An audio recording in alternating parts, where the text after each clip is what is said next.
Welcome to the U-Turn Podcast. This is the place to connect to who you truly are. We're bringing PhDs, experts, and leaders to help you elevate your mindset in your work life and in your love life so that you can see things differently and truly love your world. I'm Ashley Stahl. I'm a career expert, author, and TEDx speechwriter and booker, and I'm excited to bring you in to this week's episode.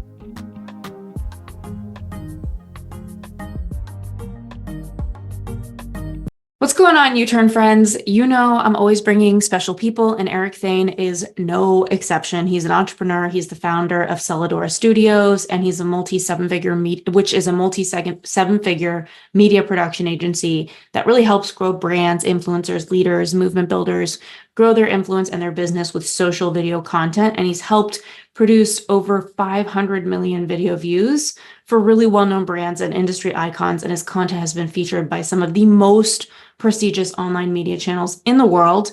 He also founded Cinema Mastery, which is an online community for filmmakers and video creators with more than 15,000 paying customers in 100 countries around the world. His video and content creation techniques are used worldwide by filmmakers and entrepreneurs alike, which is why, obviously, you all know I am writing so many TEDx talks. I'm always talking to our booking team because we nearly guarantee our clients booking for TEDx, which means we need to be thinking about content. We need to be thinking about virality, resonance. And so this is what I want to ask Eric about today. Thank you so much, Eric, for coming on. Thank you, Ashley, for having me on. It's an honor to be here. So really appreciate it. Yeah, you sound like a busy person with all the videos and all of the members in your community. Can you take me back to when did you start to notice that you were really good at content? Like what happened in your world or in your professional life that made you think I'm really onto something here? You know, this has been something that I've been doing my whole life, honestly. Like when I was, before social media was a thing, when I was a kid, I was making videos with friends like every day after school, come home, like we were making superhero videos and like doing all this stuff. And so video and creativity, art, design, music, like were all things that I was getting into. My very first business actually that I started was when I was 13 years old, and it was on MySpace. So at the beginning of the social media days, and I was actually doing graphic design for and like helping with branding for screamo bands on MySpace. So we would design t-shirts. Oh my God, MySpace.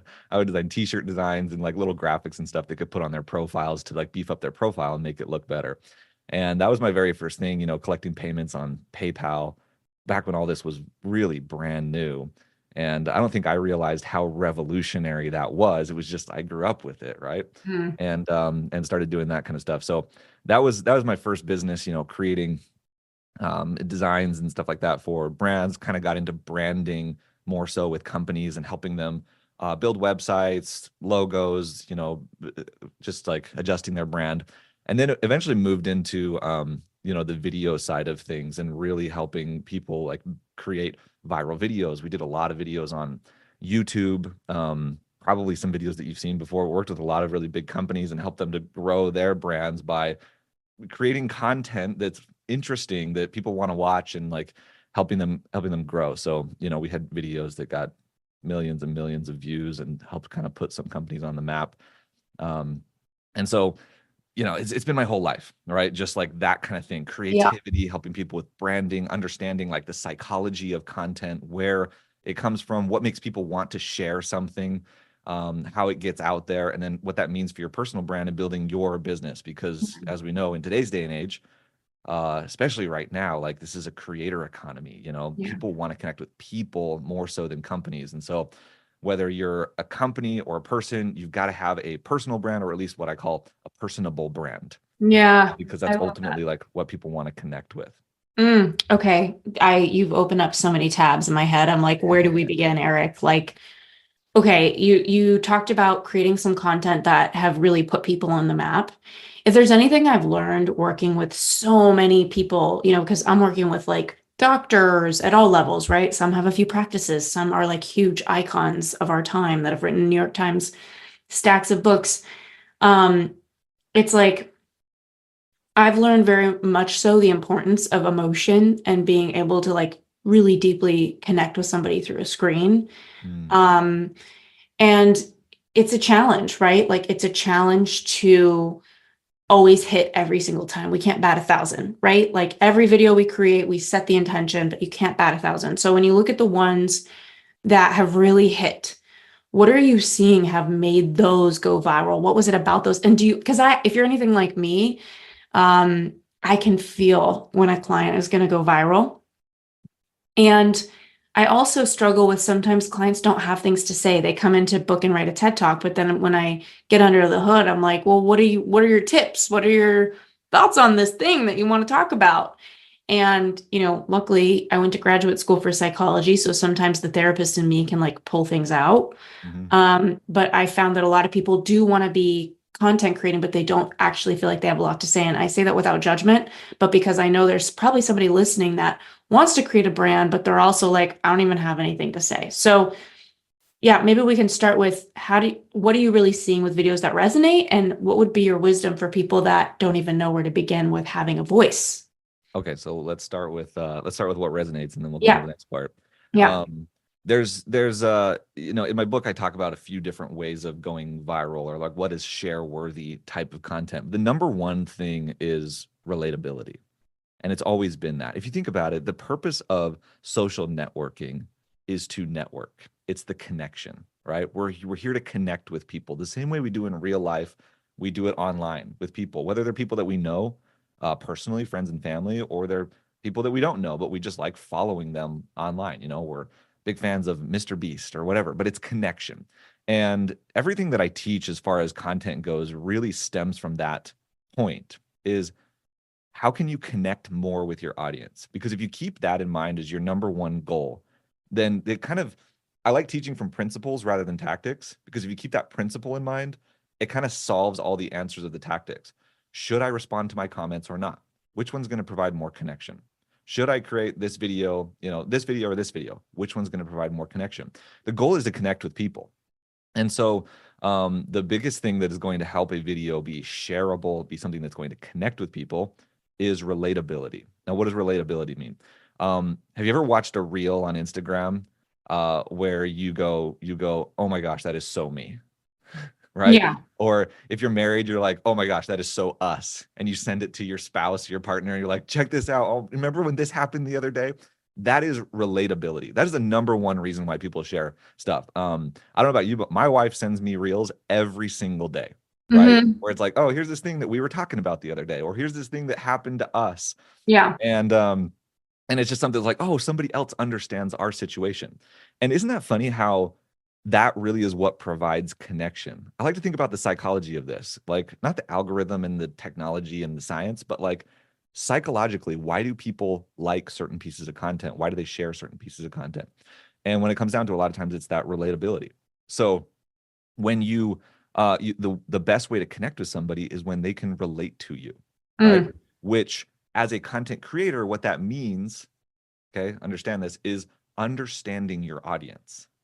That's what they're going to say. Oh, this person relates to me. What they're really saying is this person understands me. Okay. We say this in entrepreneurship and in marketing, that like the person who can describe the customer's problem the best is the one Mm. that wins. Not necessarily the person that has the best solution to it, but the one that can describe it best to them. Because when Mm. somebody speaks to you in a way that they're like, oh, you understand what I'm going through, you understand what my challenges are, you understand what I'm trying to achieve, where I'm trying to go, that is the person that you're going to go, I want to buy their product. I want to buy their solution. I want to work with them. And so it's the same thing with social media. It's like, if you can show your audience that you understand them, whether it's through a funny video that's funny because they're like, oh my gosh, that's so me, or through just sharing your expertise, but sharing it not from a perspective of, look what I know, but look how I can help you. Look how I understand what situation you're in, what you're struggling Mm. with, what you're trying to do. And here's the solution to it. And here's what you can do, to improve that. So that Mm. is the number one thing, from a principle level. We can get into more tactics if you want to, but from a principle level, that's what I always teach people to keep in mind from the very beginning, is like, how can I connect more with people? And the way to connect with people is to relate to them. And so one of the things I always say is that it's not about understanding the algorithm. Mm. People get so hung up on, this is what the algorithm wants, and this tweak, and this, I need to do this, and this is what's going to happen. But I would stop worrying so much about the algorithm and start worrying more about your audience. That's where Mm, the magic is. mm, mm. Okay, tell me a little bit about that because when you talk about relatability, it's easy to spot it when you see something that's relatable, but I imagine it's really hard to think about it, like Mm, to get ahead of people and be at the pulse of what would feel relatable to them. And this is really resonating what you're saying because it reminds me of we have a pretty intense intake form about people's lives before we write their TEDx talk. And it's interesting because sometimes we see people who have what I like to call a cheap shot story, where it's like, and I say cheap without being insulting, it's a mm, cheap shot, like it's a crazy story, right? Like my TEDx hit the top 100 on the entire TEDx channel. And I'm pretty sure it's because it opens up not just with a good title that's SEO, backed, but because the opener is a cheap shot. And what that means is that I have a crazy story and people, so that's the loophole in relatability, right? Is you can go so crazy that people can't help but listen, right? Like, we had a stem cell researcher. He just told me about how he was in 2 fatal car accidents and he walked away unscathed and nobody else survived. That's a crazy cheap shot story. And it's a very sad story.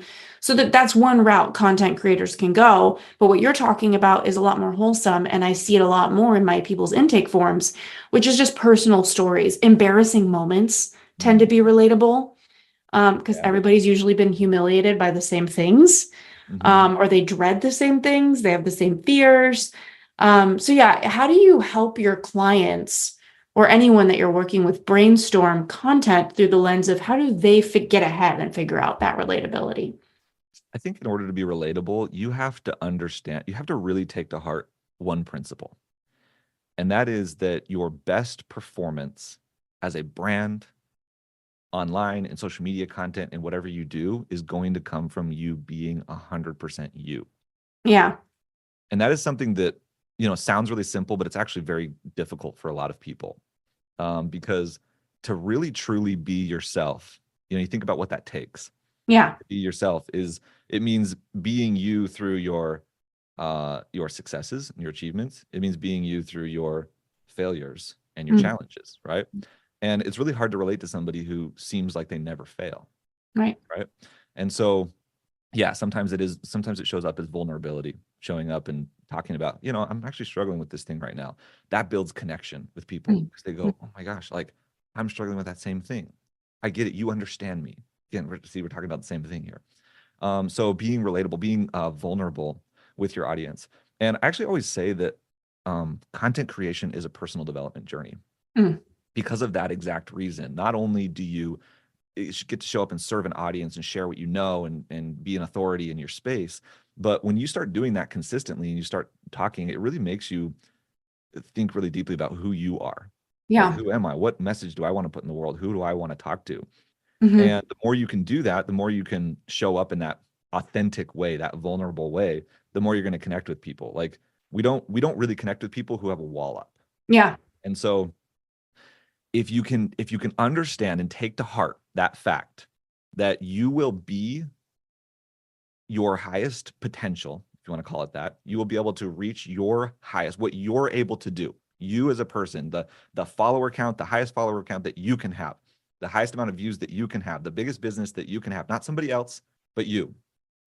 If you want to reach the highest level of that, it's going to be by being yourself because you'll always be a better yourself than you will be somebody else. You can only Mm, ever be a mediocre version of somebody else.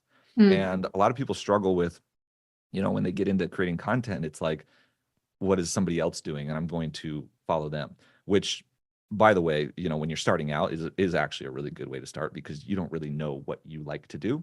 And mm, so, I always teach people that like kind of model different people and see what works for you, but as fast as you can, figure out how to just be yourself in a way that's, I'm doing it this way because I want to do it this way, not because I think this is going to perform or because it worked for somebody else or something else happened, but because this is how I feel like doing it and this feels native to me and my audience. That mm. really is the biggest thing. And again, I know we're talking like principle level here, but I think it's important for people to understand that that's the goal is like the more you are yourself, you have skills, talents, passions, values, you have abilities, you have strengths that are, your combination of those things, which is what makes up your personal brand, is completely unique to you. Nobody else has it the exact same way. And so your greatest power is in being that combination of things, because that's the one thing that nobody else on this planet will ever be able to compete with. There's a million other people talking about the same topic you are, but they're not doing it the same way you are. And the one thing they can't compete with is they can't ever be you. So there are people who are going to resonate with you. They're going to like the way that you do things. Have you ever been on YouTube and like watched a certain topic, but there's like one channel that you really like how they talk about it, and there's another channel that you really don't? Yep. It's just the people that you relate to, and then there's other people that relate to this person. And so if you can find your people, find those people that just relate to you.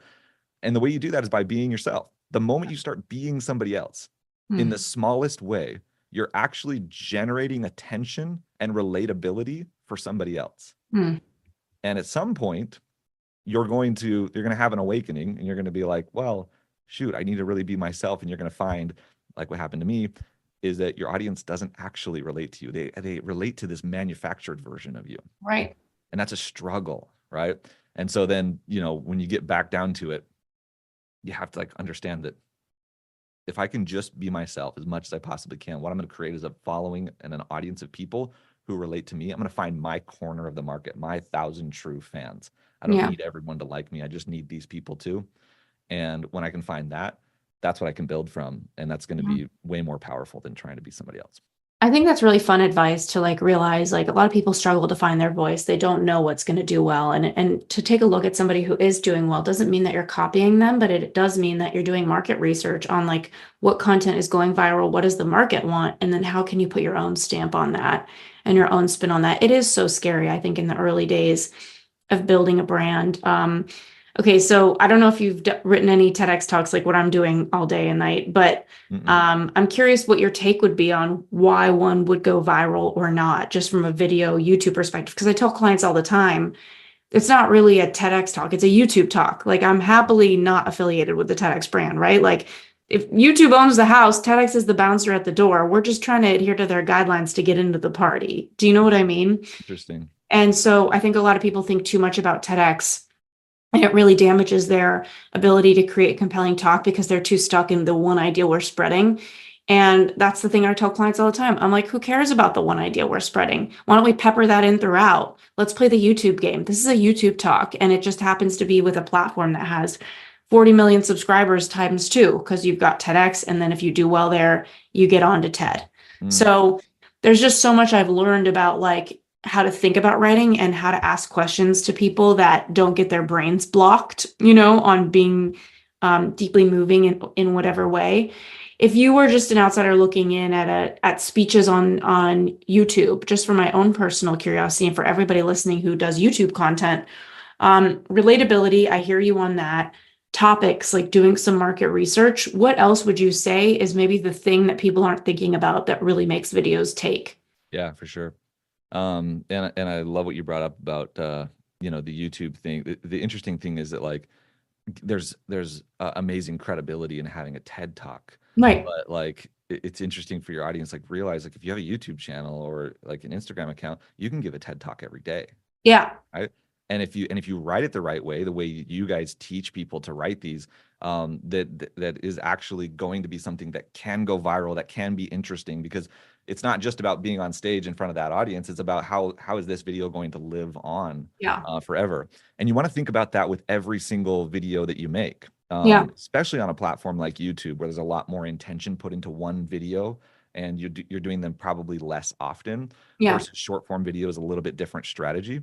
But in general, there's a 4-part framework that I teach everybody that I follow in all of my videos. And to give a little backstory on where this came from, I actually, after my video account started blowing up on Instagram and started getting these tons of followers and everything and started working, I went back and I checked out all of my videos, and I was like, let me look at the ones that got a lot of views.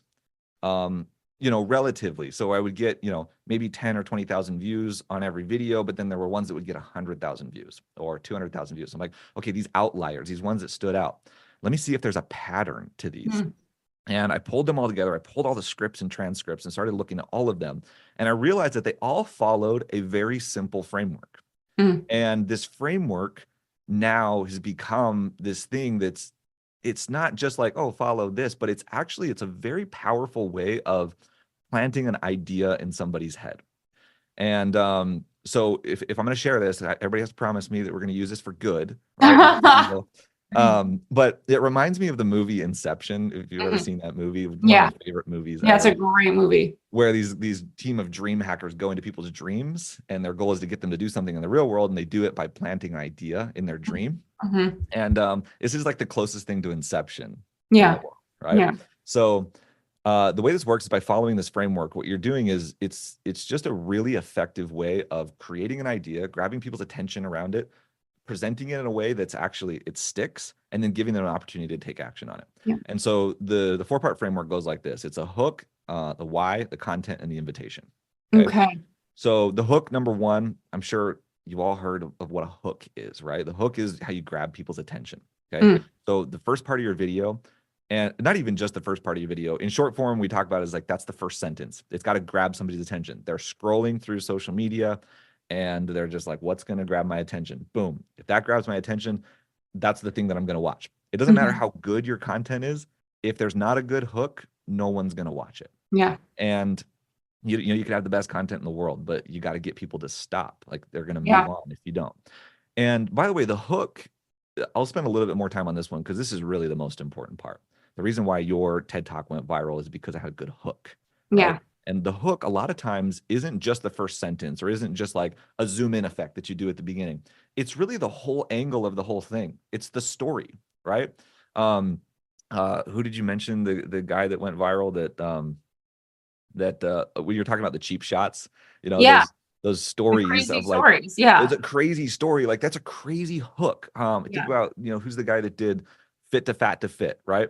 Like he was Yeah. really fit, got fat, and then lost the weight to show people how you could do it. Like that's a cool story. That's a good Yeah. hook, right? It's not a sentence, it's the Yeah. whole story. Yeah. And so, you know, if you want to have a good hook for you and what you do, you can talk about that on like an individual video basis. That's like, make sure that the first sentence is engaging. Yeah. It's not like, hey, I was talking to my friends the other day, you know, and we were just talking about this thing. And like by that point, people have scrolled on.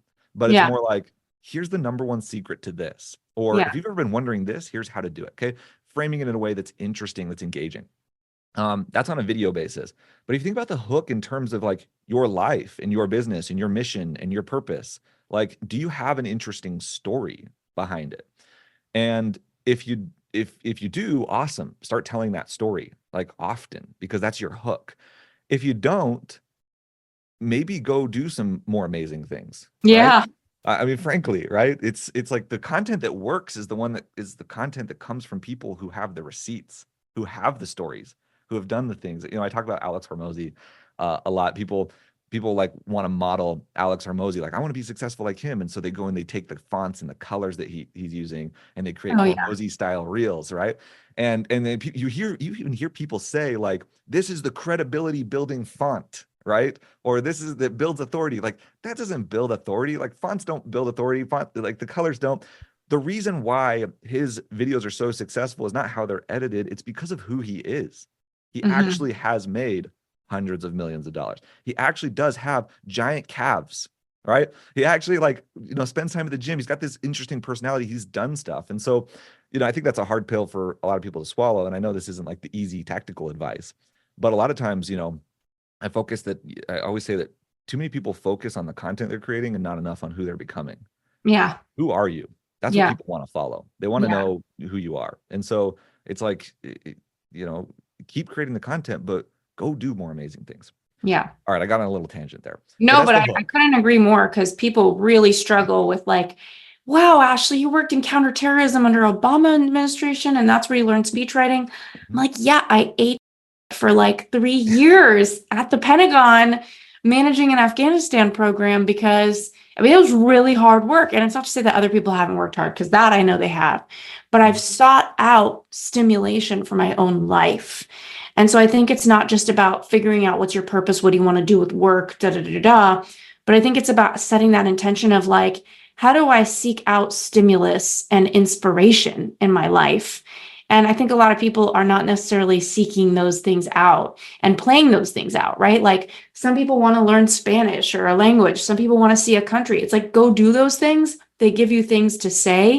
And if And you talk want about to be a speaker or a content creator, you need to have things to say. Yeah, you know, the thing is that content creation is so democratized now and anybody can do it. It's so easy, it's so accessible, so approachable that you get a lot of people that like maybe haven't done anything. And it's fine. Like I don't think there's anything wrong with that. Like you're trying to do this, maybe creating content is the first thing that you're doing that you're trying to build, right? Yeah. And but then showing up, and the problem is when people start, they see these successful people and the way they talk and they go model that.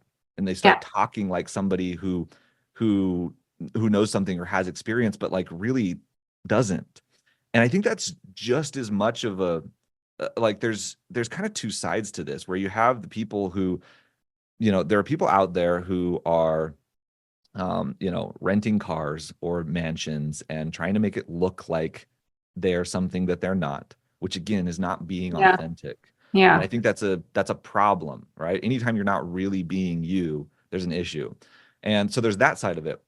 On the flip side, though, and this will probably resonate more with your audience, is that there are a lot of people who are successful, who have done amazing things, who are incredible and have the receipts and have built businesses or have those stories, but they're not talking about them. Hmm. Or they're showing up on social media in a way that makes them look smaller than they really are.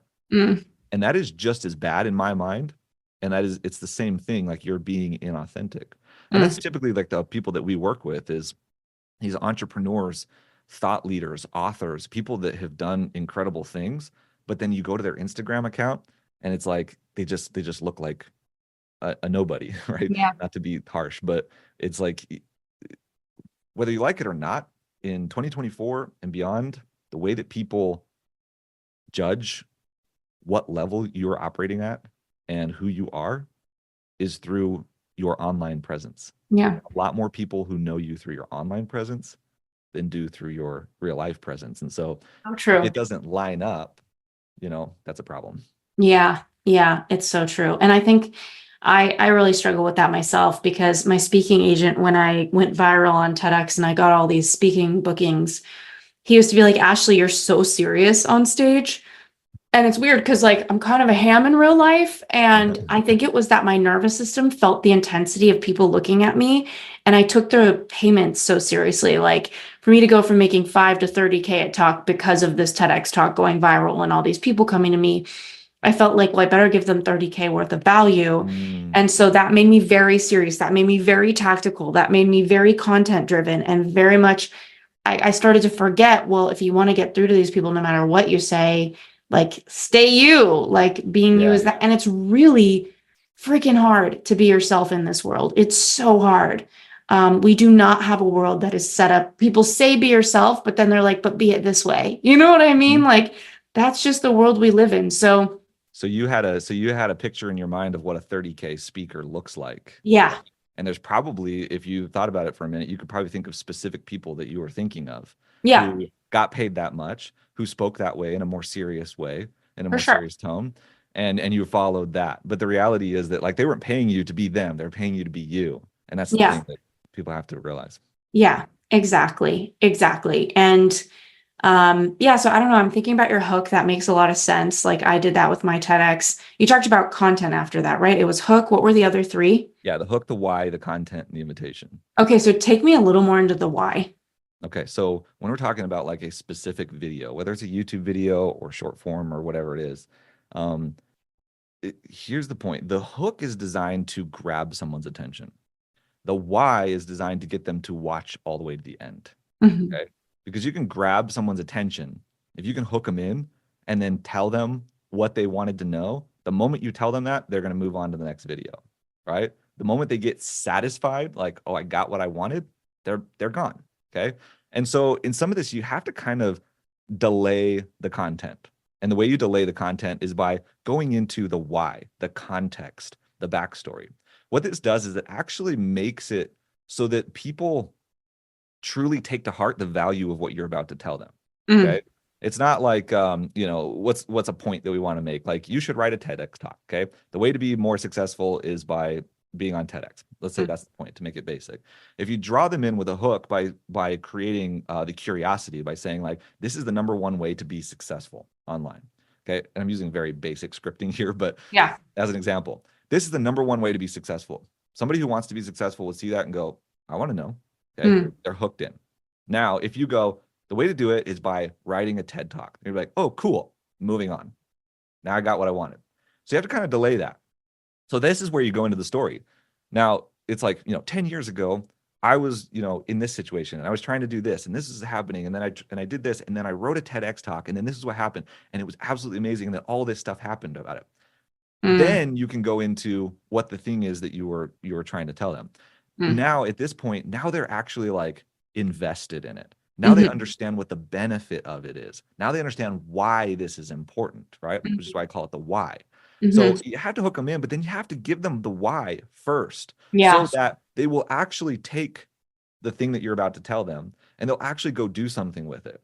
Okay? Yeah. We're not just in the entertaining business. We're in the making people move business. Yes. We're trying to get people to do things, to take action, to improve their life, not sit around watching videos feeling like they're improving their life. Yeah. And so the way that you do that is, but you have to get them invested in the idea. This is where you seed that idea. This is the inception part, right? And then that's when you move then from the why into now the content. The content answers the question that the hook asks, right? So the hook creates the curiosity, the content answers the question, but you have to delay that content just a little bit. Okay. So we hook them in, we give them the backstory on why, then we tell them the content. This is where you teach them the value. You over deliver, give them like, here's 1, 2, 3 ways to do this. Here's how you make it amazing. Like you make it so that they can actually take action on it. And then finally you wrap up the piece of content with an invitation to go do something. That invitation could be follow me for more. It could be go do the thing I just told you to do. It could be comment this word down below and I'll send you a free thing, or join my email list, or buy my product. Whatever it is, that's the next step for them. If you don't have an invitation at the end of the video, it feels kind of empty. It's like, why did you just like set me up with this amazing idea and then not tell me what to do with it? Yeah. And so it's the combination of all 4 of those things that makes it feel complete, that brings somebody in, that gets them excited about it, helps them understand it, and then gives them the path forward in order to take action on the thing. Yeah. Why it works. Yeah, I feel like it's interesting to hear this structure. I mean, I kind of guess I'm using it somewhat without realizing I'm using it fully. Or a lot of people maybe are too if they're doing well on social or stuff like that. It's interesting because I feel like there's a lot of imposter syndrome. There's a lot of not being met by the market until you're met by the market. I'm thinking about the person who's like listening right now and their personal brand is at 0, like they really haven't built their anything yet. They have a lot of resistance and it can feel like you're just like pissing in the literal wind, like putting a video on Instagram or TikTok. And I'm curious, like, what would be your message for those people? Because obviously it takes a while to get traction and nobody wants to feel like one of those weird dreams. Have you ever had one of those dreams, Eric, where you're screaming, but no sound is coming out? Like, I don't know if you've ever had that. I've had that. I hope that people don't feel that, but I imagine that they would when they're getting started. What have you seen as far as like getting the initial traction? Like, obviously there's no magical numbers of like, if you create 50 reels, you'll get your first 100 followers. But largely, have you seen like, oh, there's a certain amount of time where a certain amount of videos a week, I largely will see people who really have things to say get moving. Yeah, no, I mean, we find with a lot of people, like you said, you hit it on the head. There's no set amount of time. There's no set number of reels. Like you can't, we don't have control over that. So why focus on that? I can focus on my inputs, not the outcomes, right? And so the input is like, can you just be consistent at this over a long period of time? In fact, this is the 4-part framework that I teach people on how to be successful with content is consistent, high quality content for a long period of time, right? Which sounds overly simple, but there's a lot of depth to that. But it is those things. Like, can you be consistent? Can you make it higher quality over time? Can you make it 1% better every day? Can you create the right type of content? That's important, right? And then, understanding the strategy and everything, and then do it for a long period of time. We find that a lot of our clients, I usually tell people like, you got to give this at least 6 to 12 months. Yeah. Right? It's going to take that amount of time. For some people, it takes longer. For some people, we had a client that literally blew up in 4 months, went from 6,000 followers to over 2 million. Wow. Sometimes it just hits. Sometimes it just works. Sometimes you find the thing. Okay. But other people, we have a lady that we've been working with for the last year, and it's been almost exactly a year of working together. And she just had her first video that got over 1 million views and blew up. And now there's like amazing momentum happening. We have another client that we're working with, we've been working with them for 3 months, and they just had a video hit over 10 million views. It happens on a different time frame. But the question is, can you input consistently? Yeah. So, when I get people that, a lot of times there's entrepreneurs that are like, well, what kind of results am I going to see in 2 weeks? And I'm like, none. Not many. Like, Yeah. none. Like, I lost followers for the first 2 months of creating content. Every single day I was losing followers for 2 Wow. months. And then it was in the middle of month 5 that was when my account went from losing followers every day, or like getting 0, to gaining 1,000 followers a day. Yeah. Okay? And so it just took off. And so it just depends. Yeah. But the thing that I would tell people is, I was on a call once with somebody, and they were asking like, well, how long is this going to take? That same question, like, how long should I expect? Yeah, And I was like, exactly. yeah, usually, 6 to 12 months is like where we want to see growth really start to happen, and they said, okay, that's fine. Like I can give it 12 months. Great. And I had to stop them for a second and go, that's awesome that you can give it 12 months. But if you hit 12 months and it doesn't achieve the success that you wanted, or it doesn't hit the vision that you were thinking of, what are you going to do? And if your answer is to stop, then that's the difference between you and me. Because when I started this, I didn't give myself a time frame. Or rather, I did. It's my deathbed, right? When I'm creating content, especially building a personal brand, I'm not thinking about this as something that I'm going to commit to for 6 months, or I'm going to commit to 12 months.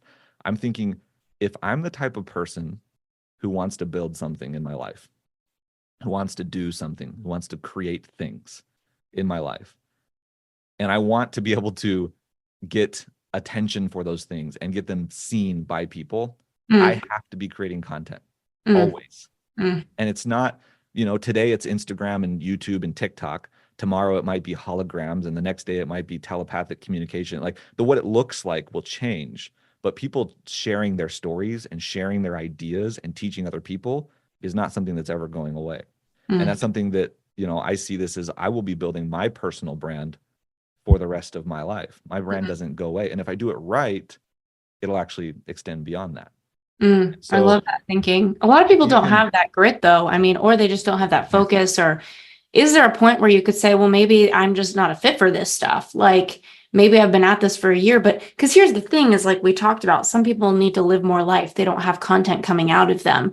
And I want to be candid and sober about that for people who, and I don't want to instill limiting beliefs for anybody listening, because there are a lot of people who are in the belief they're not ready yet, and they actually are. Like, let's get a move on. You do have stories to share. You have plenty to share. But I think there's a lot of people where they're like, I've kind of not been like living big and like playing it out in my life. And like, I've just been kind of in this grind, and like, I don't really have that much to share. What are some things that move your brain around for you, Eric? Because I know for me, I read a book a week on Audible, and it literally, maybe every other week, depending on my pace. I feel like there's some hardcore entrepreneurs that they're like, I meditate at 6 a.m. and I go to the gym at 7 and then I read my book until 10. Like, I'm not like that, but like, I would say like 2 to 4 books a month on Audible at best. And those move my mind around. I start to get ideas that are completely separate from the author. It's just being in a creative space listening. What do you do to get your mind moving? Yeah, I mean, I do listen to audibles, and I do a lot of deep work. I like working on myself. And I think this is different for everyone, but like I do a lot of therapy in various modalities. I do a lot of like, I like going to the gym and working out and spending time that, eating healthy, like meditating, reading books, like that definitely sparks ideas. For me, I like consuming content. Like I'll spend time every day just scrolling through Instagram and seeing like what's going on out there and what's the conversation that's happening. So all of that for gaining ideas. But it's like you said, you have to find the thing that works for you, and that's what's important. Yeah, definitely. This has been such a fun conversation. Is there something I haven't asked you about content virality? I guess the final question I'm really curious about, unless there's something you think I haven't asked you, is lead gen. Like obviously you commit to social media, so a lot of your lead gen as an entrepreneur needs to come through social media because that's what you know Mhm. how to do. Um, what are some marketing strategies outside of content that I mean, everything ties back to content in some way because maybe it's a paid ad or something, but out of the traditional organic posting, what have you found has worked best for your business Yeah. in getting leads? Um, I want to back this up by saying like I used to spend $50,000 a month on ads. Mm, So I know the ads game, yeah. and I was a slave to it for a long time. My very first business mentor taught me how to run ads, and that was how I got traffic, which which is funny because I had all this past and this experience of creating viral content for brands. Yeah. Sometimes you're really good at helping somebody else with something, but like you can't do it for yourself. And so I had all that experience, but like I just learned how to run ads, and let's be honest, like ads are easy. They cost money, but they're easy. You put $1 in and you see results immediately. Like versus content where it like takes time and you have to create the content and think through it and shoot the videos and all that kind of stuff. And the thing is, my business um, crashed so hard Mm, because it was built entirely on ads. When the whole thing happened with Apple and Facebook, if you're familiar with it, but it cost yeah. Facebook $12 billion, and they lost a lot of their business and their ability to track people, which is how they make money, right? And Yeah. if your business is built entirely on Facebook business and Facebook's business goes down, then you go down with it. And so, literally went from millions in revenue Mm, to hundreds of thousands in debt very quickly. mm. And I've done that. I was a 500,000 in debt for 4 years, Eric. I wish I could high five you, but it was such a bummer for both of us, I'm sure. yeah, it's not fun. Yeah. Yeah. Yeah. And when I say that content creation saved my business, I I feel mean the it. same way. And I would even venture as far to say that content creation saved my life Yeah. because that debt, that struggle put me in such a hard place, not just business wise, but with my family and with personally and everything. And that's honestly where all of this came from. Yeah. I started to realize that like I can't live like this anymore and I have to figure this out. And that was when I started creating content regularly. And within, a handful of months, actually replaced my ad spend entirely with my business, and then ultimately ended up multiplying it there Wow. from there. And so I'm on year 3 now of creating content Beautiful. consistently for myself, for my personal brand, Mm. and we are doubling our business every year. I'm so happy to hear that, Eric. I've been there with you. Mine's a little different, but I scaled an online course and I went from like negative 100K. It was like in 13 when 14 when Facebook ads were new. Nobody knew what to do with them yet Mhm. fully. Yeah, And yeah, leads were kind of cheap compared to what they are now, obviously. very cheap. Yeah. So I went from zero, negative 100K, less than zero. And then I did about 5 million on an e-course in like 2 to 3 months. It was a course on how to get a job. And then I got a bunch of lawyers because my dad lost all of his money when I was a kid. And I was just like, I don't ever want to go through that. And now that I'm making real money, I need lawyers to like look at everything that's going out. And as you know, in digital marketing, there's a lot of gray case law. So, for example, I did a beta group and like 80% of the beta group got a job offer within 8 weeks. It was like 100 people. But then when I scaled the webinar and we had ads on it and so many people taking it, I had to take that 80% out, right? Because it's not like 80% of people are getting a job offer in 8 weeks. I can't even track the 1,000 people who just bought, right? Yeah. So the lawyers kind of like did what lawyers do, which is like kind of take a huge shit on everything that was kind of working in my webinar, which I totally appreciate and respect their integrity. And that's why I hired them. But because of that, I paused my ads, which I didn't know at the time that if you pause Facebook ads, they don't treat you the same way when you come back. I know that now. And I went from 5x my return to 2.9. And by the time you calculated my team and my ad spend and everything, I ended in debt. I held on for too long and ads people got me stuck because they would be like, keep trying. You did it once, you could do it before and hold on. And you're nodding because like, I met a guy who was in the Middle East on Zoom once and he was about to go through what we both went through. And I said, don't listen to your ads team. Turn off your shit. Keep your money you just worked so hard for. Don't bleed it out trying to fix it and take a pause and then start a new thing. Like, And he contacted me 4 years later, said, thank you so much for that Mhm. advice. Like I would have gone under and it was happening so fast I couldn't think. Wow. But I was negative 500K in debt by the end because I just held on and I had this ego of I could figure it out. And I think the ads made me feel like I was like this powerful business person that could just keep doing it. So I don't know what your debt numbers were if we want to just compare our fun, but The at same. negative, yeah, same. It was awful. And I don't know why I didn't claim bankruptcy. I think it's because I felt like it was my fault and I didn't want to feel like I was charging money on a card that the government would have to pay when it was my fault that I did it. So I literally bled for 5 years and paid off the debt. And I imagine you did, I don't know what you did, but yeah. And now my agency, Wise Whisper, I mean, it came out of nowhere. And it's funny, it came after I paid off my debt because it was almost like the debt pulled me down creatively so much. I couldn't even be creative when I was in so much feeling like my back was against the wall. Mm. And when I got rid of that feeling, it was like I started this agency and we made our first $1 million in like 6 months. And so it's just so funny what happens as a creator. And people always tell you when you're in the failure, oh, like this is part of your story. And there's going to be, and you're like, fuck that. This is not, this is horrible. And I It's don't so know if true, I'm but going to you keep hate to having a hear it. story. Yeah. And there's too many people telling good stories after their failure is over with this like golden sheen on it. And it's really a bummer, I think, for people to not see the truth, which is the failure. And here you are, you have what you have going on. I have my agency. And it's also funny, all 4 years, I just built relationships with people around me because that was the most nourishing thing for me was like money kind of felt like it had failed me. And I had let go of everything, my nice car, you know the drill. Hmm. And it was like just friends. And then right when I started this agency, like we created a referral program because so many friends had so many referrals. And to be able to get so many people on stage for something like this, it's like I just never really thought something better was coming. What is your word of advice as we go for anyone who's in like the dredges now and maybe their social media's at zero and they like have a lot to share, but they feel like they're not there yet and it feels really bad to like step into this energy of like here's what I have to share when you don't really feel like you've made it in some way and you're sharing it feels so like hope is such a vulnerable thing, what would you share for everybody? I would just say that, like, if you think that you have to have achieved something or have some story or something in order to be relatable to other people, you're wrong, Yeah. right?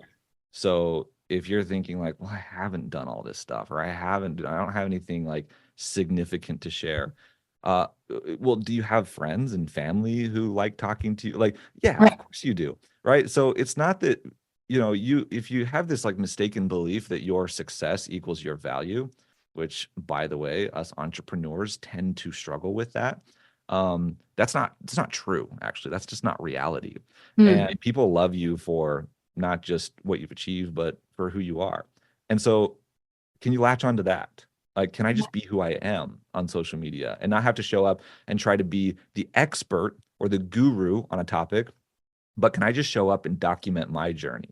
Because I got to tell you that that is far more interesting to people than you showing up and trying to pose as the expert. People Yeah. want to see your journey. They want to see where you're at right now, where they can relate to you and keep growing.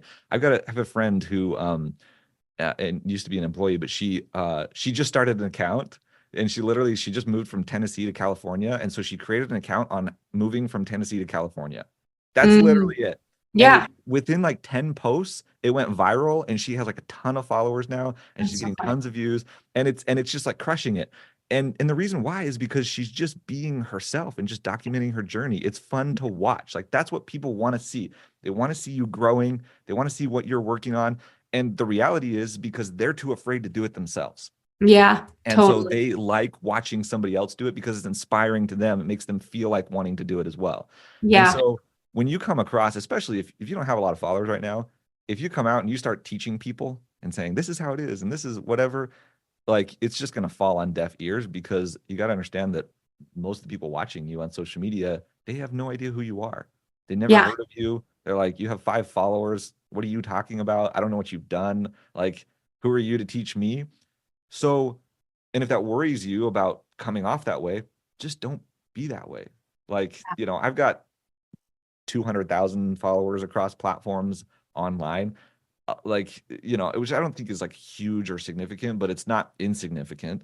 But I still try to take that approach with almost everything that I create, is not necessarily trying to be the expert or trying to say like, I know better than you, but rather saying like, here's my experience, or here's something that happened, or here's something that I noticed, or here's what I'm working on. That is far more fascinating, far more interesting to people than you being the expert anyway. And so I wouldn't worry about it. Yeah, thank you so much for this. I have a friend, her name is on Instagram is just Jess Maybe. And she started posting fashion videos after 5 years, telling me she wants to do it. And literally everything she does is hitting right now. Yeah. And she just started a following out of nowhere. And I think she got 30,000, 35,000 followers in like 2 months. But she was at 0. So these are still happening. Where can everybody find you, learn from you, grow from you? Yeah. The best thing is I've got a book coming out soon. It looks like this. It's called Create, Don't Capture. I did a soft launch of this book at Funnel Hacking Live last year to 5,000 Awesome. people. So there are 5,000 copies of it in the world right now, but those are the only ones. The official launch hasn't actually happened yet. So that is going to be coming out in September, I believe. And we're going to do a whole launch. So it's going to be really cool. So you can check that out at createdon'tcapture.com. All of the principles and stuff that we're talking about, that book goes deep into it. It's not just the tactics of how to create content, but it's the deeper why. It's the deeper heart behind it. It's the deeper branding that comes from like really being yourself and showing up in a way where you're creating, not just capturing. And so you can check that out, createdon'tcapture.com. And then I'm Eric Thayne on every platform. So Instagram's kind of my main, but I'm on YouTube, Facebook, TikTok, Instagram, Twitter, like all of them. So you can find me there. Thank you so much for your time. Ashley, this has been amazing. I love chatting with you. And yeah, you too. Thanks for having me on.